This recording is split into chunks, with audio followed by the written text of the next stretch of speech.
Apex 2011 now has an apodization feature that allows you to apodize emitting objects, grid sources, and emitting data.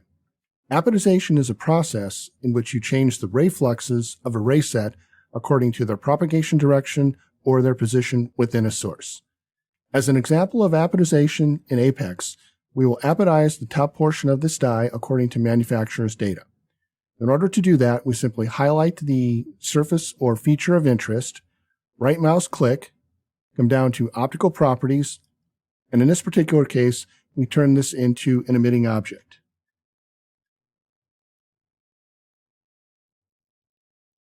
On the Optical Properties tab, we can clearly see that this face of the emitter is now an emitting object.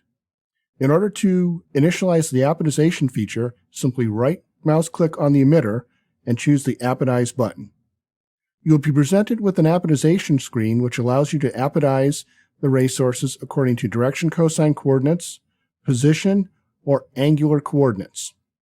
You can use data or functions in order to apodize your sources. In this particular example, we're going to be apodizing a source using manufacturer's data. We first create a new apodization, and in this case, we're going to digitize the data. So we'll click on the Digitize button.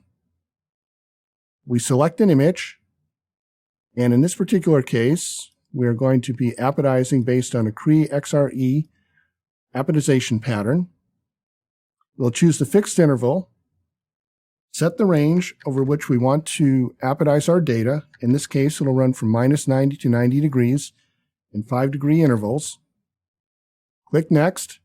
Next part of the digitization process is to calibrate the screen. So we drag a box across the screen, indicating the area of digitization, and then we will now set the maximum and minimum extents of that calibration box.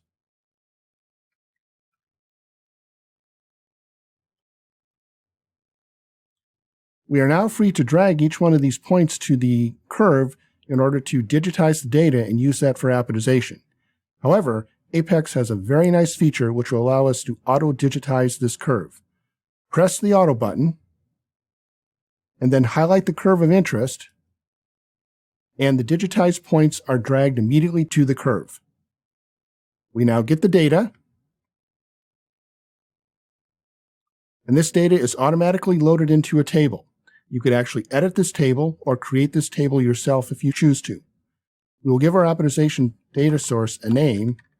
In this case, we'll just call it Cree Apodize Data. Click OK. Click OK again, and the apodization function is added to our emitting source.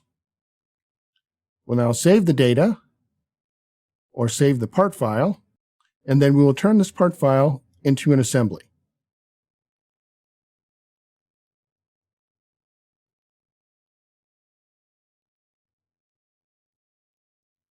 Now this particular assembly file is available for us to analyze the source or incorporate with other types of analyses. We will now examine some of the ray statistics of the surface by highlighting the emitting surface of interest and clicking on the All Statistics button. The statistical information printed out in this summary statistics shows the total flux associated with the total number of rays, as well as positional and directional information regarding the source emission properties. We can now turn our attention to calculating the intensity distribution of this particular source. We once again highlight the source itself. We will look at the distribution in direction cosine space as well as convert it to angle space. Click the OK button, and we let Apex compute the intensity pattern off of this particular emitting object. Apex computes the intensity pattern for about 10 million rays, a number commonly associated with these types of illumination analyses. As you can clearly see, the intensity pattern of our resulting emitting object very closely matches the intensity pattern of the manufacturer's dataset.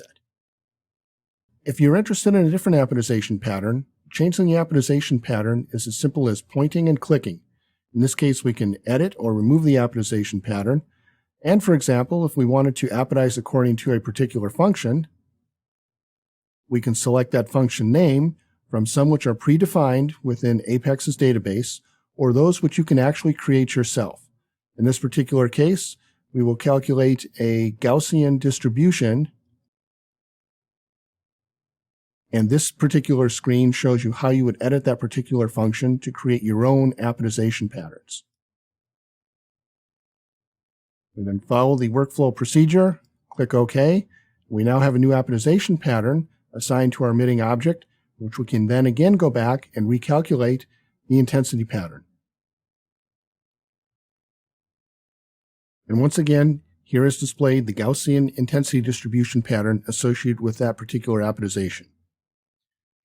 The apodization feature in Apex is one of the many new exciting features in Apex 2011, which are designed to make your optical analysis and design lives easier through innovation.